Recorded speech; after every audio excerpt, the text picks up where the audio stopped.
ह्या घाटात एक वेगळीच मजा. आता हे बघा इकडं समोर तुम्हाला आता दिसत त्याचा टर्न नाही बसला.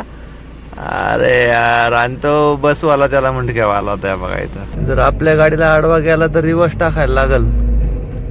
जाऊ घ्या जाऊ घ्या जाऊ घ्या.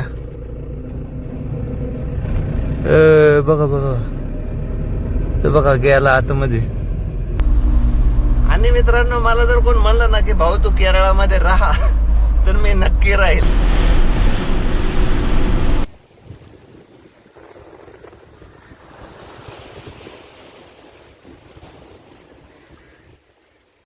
नमस्कार मित्रांनो, सगळ्यांना जय शिवराय आणि श्री स्वामी समर्थ. तर मस्त अशी आपली दुसरी सिरीज सुरू झाली आहे मित्रांनो. कोचिंग सिरीजचा पार्ट 2 बघताय. कारण पार्ट 1 मध्ये मित्रांनो आपण पुण्यावरून म्हैसूर पर्यंतचा प्रवास एन्जॉय केला असेल. आणि पार्ट 1 मध्ये अजून एक गोष्ट तुम्हाला शिकण्यासारखी होती. कारण आपण जाताना मुंबईला सुद्धा डबल रिपोर्ट केला होता. आणि मुंबईमधून आपल्याला जे काही बुकिंग भेटलंय, जे आपण कोचिंगला घेऊन निघालोय, त्यावेळेस पण डबल रिपोर्ट केलाय. आणि पार्ट 1 मध्ये ते आपण सगळ्या गोष्टी कव्हर करण्याचा प्रयत्न केलाय. तर पार्ट 2 गाडीमधूनच सुरुवात केली. कारण आपल्याकडे टायमिंग कमी होता मित्रांनो. म्हैसूरला गाडी खाली करून आपल्याला सत्यमंगलम मार्गे कोयंबतूर आणि कोयंबतूरवरून कोचीन असा प्रवास एन्जॉय करायचा. आणि सत्यमंगलम घाट वाईल्ड लाईफ सेंच्युरी असल्यामुळे मित्रांनो तिथं 7 वाजता घाट बंद होतो. तर त्याच्या आधी पोहोचायचंय म्हणून लवकरात लवकर निघालो. नंजनगुडचं मंदिर एक मध्ये लागलं होतं, ते चालू कव्हर केलं. म्हणजे असं बाहेरूनच आपलं कव्हर केलं. आणि आता सत्यमंगलमला पोहोचून तिथून आपण मित्रांनो सत्यमंगलम एन्जॉय करत करत कोचीन पर्यंतचा प्रवास करणार आहे. तर ब्लॉग आणि सिरीज शेवटपर्यंत बघा. इंट्रो काय जास्त मोठा खेचत नाही, कारण सत्यमंगलम जर तुम्हाला पाहायला भेटला तर तुम्हाला परत नवीन वर्षात अजून एक मस्त असं लोकेशन कव्हर करायला भेटत. तर चला, ब्लॉग आणि सिरीज शेवटपर्यंत बघा. आणि आपला पार्ट 1 कसा वाटला ते कमेंट करून नक्की सांगा. चला, आपण डिझेल टँक पण करून घेतलाय फुल.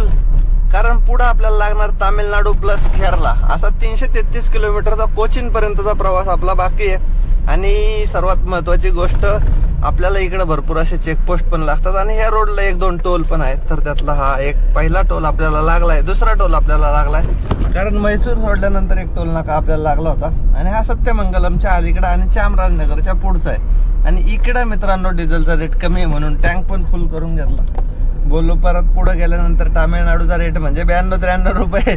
त्यापेक्षा काही प्रॉब्लेम नाही, इकडेच घ्या. आणि मित्रांनो सर्वात महत्वाची, चिल्लर पण करून घेत. ज्याला भरपूर असे चेकपोस्ट आहेत या घाटामध्ये, तर चिल्लर तर लागतेच. आणि हा टोल पण असा लागतो. हा नवीनच झालेला आहे, बघू शकताय. म्हणजे अजून नीट अँड क्लीन आहे म्हणून बोलत नवीनच झालेला आहे. तर इथून पुढे वाईल्ड लाईफ सेंच्युरी तुम्हाला एन्जॉय करायला भेटणार. त्यामुळे ब्लॉग शेवटपर्यंत बघा. आणि चॅनलवरती नवीन असेल तर सबस्क्राईब करा, कारण खूप छान छान नवीन वर्षातल्या सिरीज तुम्हाला एन्जॉय करायला भेटतात. पाहिलं का माकड.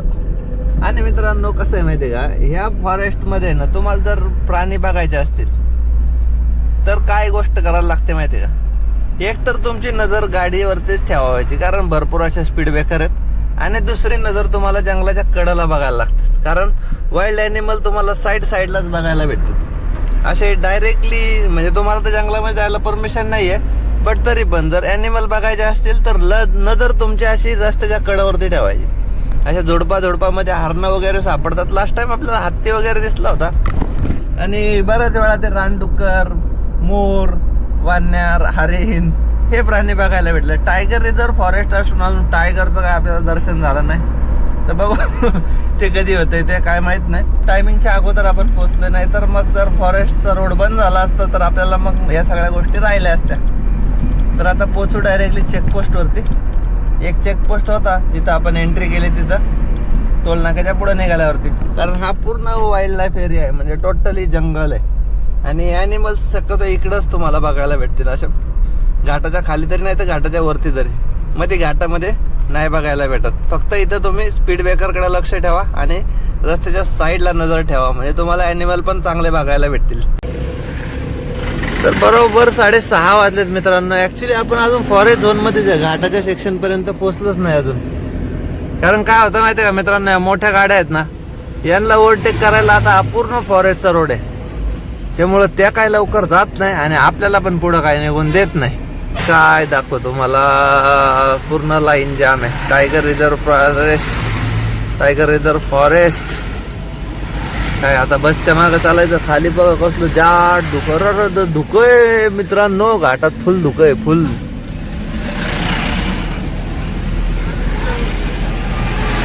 खाली बघा पूर्ण असं धुकं दाट आहे, पूर्ण दाट. Line to line. आणि मित्रांनो शक्यतो इथं आहे ना गेअर वरतीच गाडी कंट्रोल करायचा प्रयत्न करा. तुमच्या गाडीमध्ये जर लोड असेल तर गेअर वरतीच गाडी उतरवण्याचा प्रयत्न करा. एक नंबर असा वास येतोय. कशाचा माहितीये का? क्लच प्लेट आणि लायनरचा. चला आता काय यार अंधार पडला. या गाड्यावाल्यांमुळे आपल्याला पुढे निघता आलं नाही. हा जो पुढे चालला ना एमटी ट्रकवाला, त्यानेच सगळा गोंधळ घालून ठेवला. कोणालाच पुढे निघून दिलं नाही, कोणालाच. तर काळजी घेऊन मित्रांनो या घाटातून प्रवास करा. असा खालचा सीन बघा. आता थोडा दिसन बरं का, कारण विजिबिलिटी नाहीये राईट साईडला. हे बघा असा काहीसा घाट आहे. आणि आता फक्त वेडी वाकडी वळण आहेत. हेअरपिन बँड्स आहेत, हेअरपिन बँड्स. ते उतरत खाली जायचंय. थोडा आधी यायला लागत होता. लय भारी सीन दिसला असता. हा जो साईडचा नजर आहे ना, आता तुम्हाला डार्क ब्लू दिसत असेल.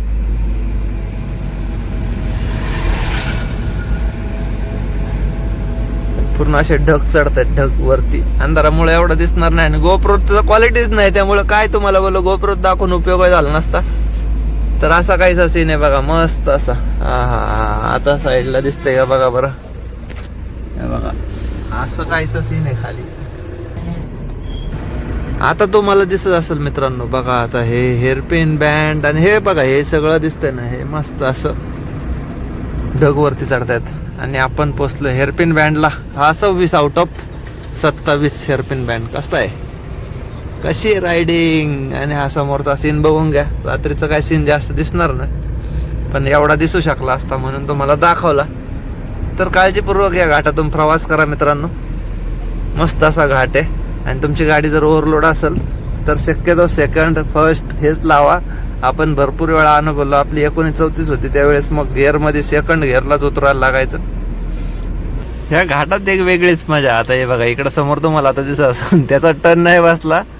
अरे यार, आणि तो बसवाला त्याला मुंडक्या आला होता. बघा इथं लेफ्ट राईट उलट पालट सगळे कसे चालतात माहिती का. म्हणजे शिस्तीतच चालतात, बट इथं हा एक रूल्स आहे. जर मोठ्या गाडीचा टर्न बसला नाही तर मग त्याला लेन चेंज करायला लागते, किंवा मग याला लेन चेंज करून त्या लेनमध्ये जायला लागतंय.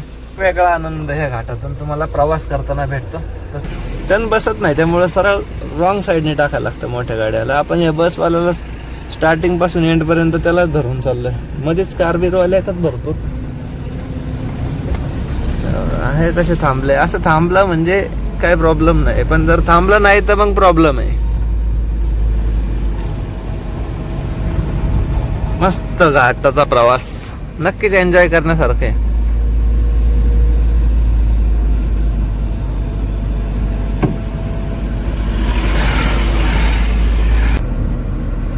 Thank you and visit again tiger reserve forest. हे बघा दिसलं का. पण टायगर काय दिसला नाही मित्रांनो आपल्याला. ना आज हरणं दिसली ना काय ना काय ना काय. तर 7:15 वाजलेत. आपलं टायगर रिझर्व फॉरेस्टचा एक्झिटला पोहोचलोय आपण बरोबर. बट अजूनही एंट्री चालू आहे. मला वाटतं 8 वाजेपर्यंत या घाटात एंट्री असावी बरं का मित्रांनो. चला फायनली पोहोचलोय. समोरच चेकपोस्ट आहे.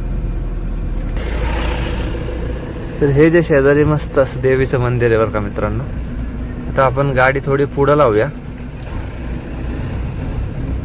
कारण इकडं भरपूर भाविक येतात. ऍक्च्युली आज आंघोळ केली नाही तर मस्त असं दर्शनाला गेलो असतो बरं का आपण.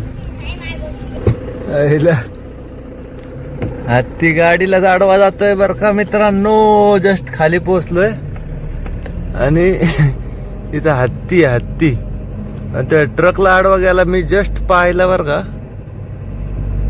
जर आपल्या गाडीला आडवा गेला तर रिवर्स टाकायला लागल. जाऊ घ्या जाऊ घ्या जाऊ घ्या. बघा बघा ते बघा गेला आतमध्ये. बघा हा बघा त्या ट्रकलाच आडवा आलता डायरेक्ट. आहे का, दिसतोय का. झाडाच्या आड गेलाय डायरेक्ट. ट्रकला आडवा गेला. टेन्शन झालं. अरे जस्ट खाली पोहोचलो. तिथंच थांबली मी. मंदिरापाशीच गाडी थांबवली आणि म्हणलं 5 मिनिटं बसावं जरा गंमत बघत. ते ट्रकचे ते ट्रकवाले पळाले डायरेक्ट, त्यांना आडवा घ्याल डायरेक्ट. खतरनाक खतरनाक. तर बरोबर 10 वाजलेत मित्रांनो, आपण पोहोचलोय कोयंबतूर, तामिळनाडू. कोयंबतूरचा हा सर्कल आहे, इथून पण 2 रोड दाखवत आहेत, बट आपण जो मॅपने लावलेला लोकेशन आहे तेच ट्राय करतोय. कसं आहे टायगर, आणि हे कोयंबतूरचं सर्कल. Double handed 4 handed. कसं वाटलं? चला आपण कूच करूया मित्रांनो आता डायरेक्टली कोचीनच्या साईडला वाया पलक्कड.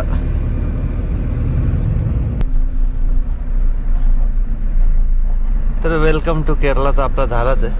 आता बघूया, इथं गाडी लावूया, आराम करायला थांबूया. भेटूया सकाळी. ब्लॉग शेवटपर्यंत बघा, कारण ह्याच ब्लॉग मध्ये आपल्याला कोचीन पर्यंतची जर्नी कंटिन्यू करायची आहे. आज आंघोळ पण झाली नाही, काही प्रॉब्लेम नाही. सकाळी उठल्यावरती बघू, तिथं असेल आपणा घरे म्हटल्यावरती असेल फॅसिलिटी. तर सगळ्यांना गुड नाईट. 9:22 झालेत मित्रांनो. आपण आपलं लोकेशन सेट केलंय. 91 किलोमीटर दाखवतंय. 91 किलोमीटर साठी 2 तास 43 मिनिटं दाखवत आहेत मित्रांनो. रात्री आपण कोकोच्या पंपावरती थांबलो होतो. आपल्या घरची फॅसिलिटी इथं आहे, भरपूर मोठा असा पंप आहे मित्रांनो हा. आणि मग सकाळी मस्तपैकी झोप झाल्यावरती आंघोळ उरकली, पूजा उरकली, गाडी पण साफ करून घेतली, आणि इथून पुढची जर्नी कंटिन्यू करण्यासाठी रेडी झालोय मित्रांनो. तर ब्लॉग सिरीज शेवटपर्यंत बघा. मस्त कोचीनची सिरीज आहे, आणि खरंच कोचीन ह्या सर्व गोष्टींसाठीच आपण बोललो होतो ना सुरुवातीला, की कोचीनला गेलं ना आपलं आवडतं स्टेट आहे, कारण इथं तुम्हाला टेन्शन फ्री सगळ्या गोष्टी भेटतात. तर तसंच वॉशरूम आणि ते एक नंबर क्वालिटी होतं, म्हणजे एकदम साफ सुथरं व्यवस्थित होतं. असं नाही घाण नाही, काय नाही काय नाही. पंप सुद्धा बघा ना, एकदम नीट अँड क्लीन आहे एकदम. काहीच तुम्हाला साधं पान सुद्धा असं सापडणार नाही. सकाळ सकाळी आहे ना गाडी साफ करायला आले होते ते दादा पण प्रॉपरली गाईड करतात बरं का. म्हणजे इथले जे स्टाफ आहेत ना ते पण सांगतात. कारण मी गाडी तिकडे लावायला गेलो होतो जस्ट वॉशरूमच्या समोर, तिकडे नको लावू बोलले, इकडे लाव, व्यवस्थित राहू दे, सगळ्या गोष्टी उरक आणि मग तुमचा प्रवास सुखी करा, असं अशा प्रकारचं काय आहे. तर चला, उरकलंय सगळ्या गोष्टी. युनिफॉर्म पण घालून घेतला, कारण कसं आहे माहिती आहे का, इकडे जरी पोलीसवाले त्रास देत नसले म्हणून नियम पाळायचे नाही असं नाही. त्यामुळे सीट बेल्ट पण लावून घेतला, युनिफॉर्म पण घालून घेतला, आणि मग डायरेक्टली ब्लॉग कंटिन्यू केला. तर चला मित्रांनो निघूया. गाडी कोल स्टार्ट वरती ठेवली होती, चालू करून. बाहेर हवा भरपूर आहे, आणि आता इथून आपण बाहेर पडू मस्तपैकी. आणि मित्रांनो मला जर कोण म्हणलं ना की भाऊ तू केरळामध्ये राहा, तर मी नक्की राहील. कारण आहे ना मित्रांनो, इकडलं कल्चर किंवा इकडले लोक खरंच, किंवा इकडलं प्रशासन हे खरंच खूप चांगलं आहे. आणि मला जर एखादा म्हणलं ना भाऊ एखादे 1000 रुपये कमी घे पण केरळची ट्रिप आहे मारशील का, तर मी नक्की मारत. कारण इकडे यायचं म्हणलं ना तरी टेन्शन नाही, जायचं म्हणलं तरी टेन्शन नाही, राहायचं म्हणलं तरी टेन्शन नाही. बाकी फॅसिलिटी वगैरे तर भरपूर आहेत, आणि कोण कोणाच्या नादी सुद्धा लागायला येत नाही. बाई असं आहे, केरळा स्टेट आहे, त्यामुळे आपल्याला आवडतं बघ केरळामध्ये यायचं. केरळची ट्रिप मारायला खरंच आवडतं. आणि इथं शांतता आहे, खरंच शांतता आहे इकडं, की तुम्ही तुमच्या दुनियेत राहा, मस्त राहा, सुखी राहा.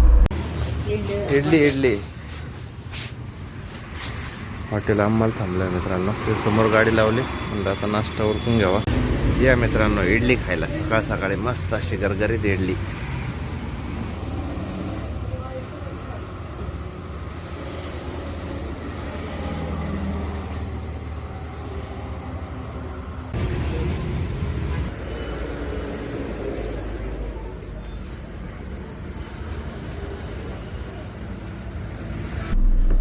चला मस्त असा नाश्ता उरकला. 50 रुपयात 4 इडली 1 चहा, एकच नंबर कार्यक्रम.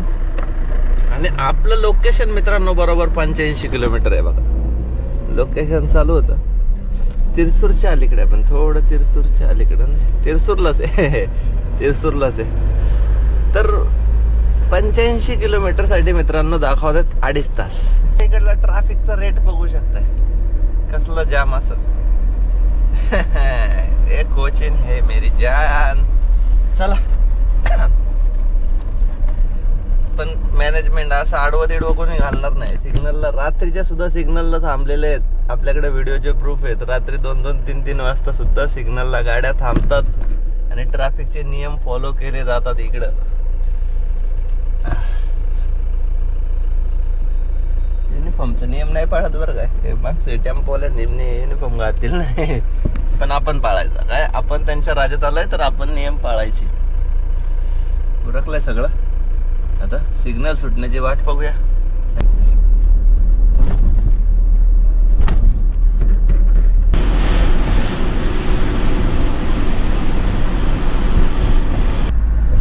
इथंच बऱ्यापैकी आपल्या सगळ्या गाड्या थांबतात. ट्रान्सपोर्टचं जे मेन सेंटर आहे इथं, हे बघा, हे इंडियन ऑइलचा पंप लिहिलाय ना, इथंच आपण येऊन थांबतो ज्यावेळेस गाडी खाली करतो त्यावेळेस.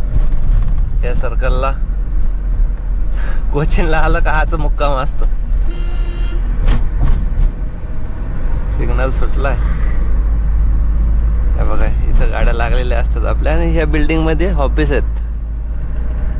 आज पार्किंग मोकळं आहे चक्क कोचिनचं. एकच नंबर. चला मित्रांनो, पोर्टकडे चाललोय आपल्याला. आता ह्या ब्रिज वरतून त्या ब्रिज वरती जाऊन परत तिकडून तिकडे जायचंय. कसा वाटतोय सीन कोचिन?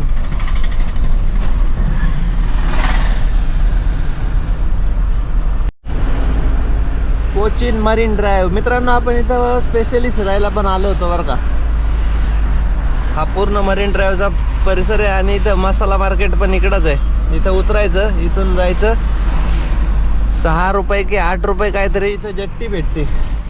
डायरेक्टली ते पोर्टला वगैरे तिकडे घेऊन जाते ती. पूर्ण टॉप क्लास एरिया. इथं बस सोडते आणून आणि मग इथून चालत चालत जायचं आहे बघा. या बिल्डिंग मधून पलीकडे जायचं मरीन ड्राईव्ह साठी. आणि इथं आतमध्ये गेला की मसाला मार्केट आहे. कोचिनचे मसाले बोलतो ना आपण, ते सगळे इथं आतमध्ये आहे. आणि हा पूर्ण मरीन ड्राईव्हचा परिसर. इथं आणून सोडते बस आणि इथून जायचं मग जेट्टीने. चलो लेफ्ट ले लो, मसाला मार्केट. बघा इकडं आतमध्ये मसाला आहे. आतमध्ये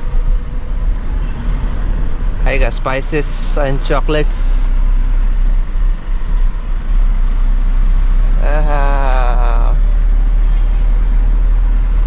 चला, अजून बरेचसे सीन बघायला भेटणार आहेत कोचिनचे.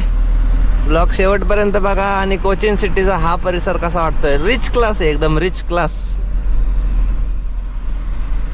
बोट जेट्टी, इथून आतमध्ये जावं लागतं. सरकारी जेट्टी आणि स्वामी विवेकानंदांचं मस्त असं स्मारक आहे तिथं कॉर्नरला.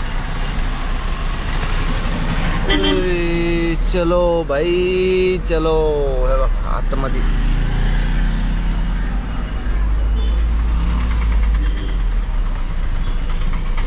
इकडे मित्रांनो मोठ्या गाड्यांना परमिशन नाही आहे बरं का. नाहीतर मोठी गाडी घेऊन यायशान आणि फसशान. LCV लाच परमिशन आहे. Light commercial vehicle only. आणि बस हे बस रायडर. शेवटचे 2 किलोमीटर राहिलेत आपले फक्त. फोर्ट कोचिन.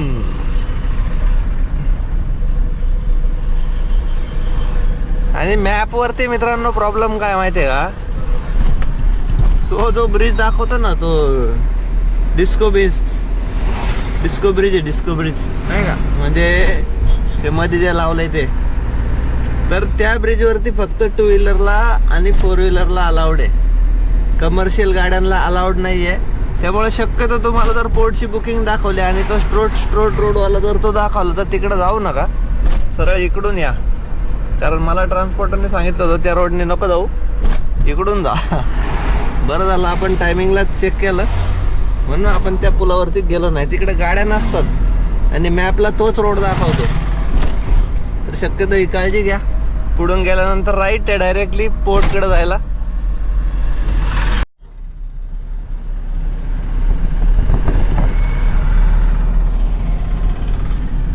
कसा आहे केरळा पोर्ट, कोची पोर्ट. चला पोहोचलो मित्रांनो लोकेशनच्या जवळ. बघा रायडर आहे का. चला पोहोचूया लोकेशनला. Golden plate. चला पोहोचलो लोकेशनला. या मित्रांनो जेवायला मस्त पैकी आजची केरळ स्पेशल व्हेज थाळी, राईस, सांबर आणि ह्या 2-3 भाज्या. ऑफिस अशा लोकेशनला आहे ना मित्रांनो, एकदम शांत. ही छोटीशी गल्ली आहे आणि हे बघा आतमध्ये ऑफिस आहे. तिकडं जस्ट जेवण करून आलो. गाडी आपली अजून खाली झालेली नाही. पडला भाई पडला.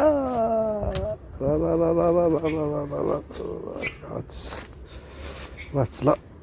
ये मुंबई वो पुणे. किधर लग्न है ना वो हम लोग देखेगा तो नहीं देखेगा, वही इसका अच्छा। कारोबार आदमी है ना, हाँ। वो देखेगा तो देखो इधर कोई बोलेगा। तर फायनली मित्रांनो गाडी केलेली आपण खाली आणि आता बसलो जस्ट ऑफिसच्या बाहेरच, कारण लोकेशन नव्हतं. इथून आपल्याला डायरेक्टली आलोवाल जायचंय, जिथं आपण शिवगणपतीकडे गाडी भरत असतो नाही का, ते ऑफिसला. पण त्यांनी लोकेशन चेंज केल्यामुळं ह्या वेळेस ते लोकेशन यायला थोडा उशीर झाला नवीन ऑफिसचं. त्यामुळं थांबलो इथंच, 1-2 तास आराम केला, गाडी खाली करून दिली. आता हिशोब पण क्लिअर करून घेऊ, कारण आपल्याला पुण्यावरतून मुंबई आणि मुंबईवरतून कोचीन मध्ये 2-2 पार्ट लोड झालं जुगाड. ते तुम्ही पाहिलं असेल तर हिशोब क्लिअर करून घेऊया. 9,000 रुपयाचा मित्रांनो आपण डिझेल भरलं होतं आणि 1,300 रुपयाचा आपल्याला टोल खर्च आला. तर टिपी खर्च 160 रुपये आपल्याला कर्नाटकचा लागला आणि 850 रुपये आपल्याला कोचीनचा लागला, कारण आपण 3 महिन्याचा टिपी कोचीनचा निघतो म्हणून 3 महिन्याचा 850 रुपये एजंट चार्जेस पकडून असं लागलेलं. एवढाच खर्च या ट्रिपसाठी झाला. मस्त असा रिपोर्ट होता मित्रांनो. म्हणजे पुण्यावरतून मुंबईला जाताना सुद्धा आपण 1 बाईक आणि 1 मशीन, मुंबईवरतून आपण इकडे येताना 1 बाईक, 1 मूर्ती आणि घर सामान, असं ट्रिपल. तर भरपूर छान असा रिपोर्ट झाला या सेकंड ट्रिपला. तर कसा वाटला रिपोर्ट कमेंट करून नक्की सांगा. ॲक्च्युली मी जे बुकिंग अमाऊंट आहे ते तुम्हाला क्लिअर नाही करणार, कारण कसं होतं मित्रांनो, बऱ्याच प्रॉब्लेम येतात त्याच्यामुळं. रेट त्यापेक्षा तुम्ही खर्च समजून घ्या, म्हणजे तुम्ही पण एक बुकिंग कितीचं घ्यायला पाहिजे हे तुमच्या नक्कीच लक्षात येत जाईल. तर चला, ही सिरीज इथपर्यंतची जर्नी कशी वाटली ती कमेंट करून नक्की सांगा. आणि नेक्स्ट एपिसोड इथून कोणतं बुकिंग भेटणार ते तुम्हाला पुढच्या भागामध्ये बघायला भेटेल. तर भेटूया नेक्स्ट ब्लॉगमध्ये. तोपर्यंत काळजी घ्या आणि जय शिवराय.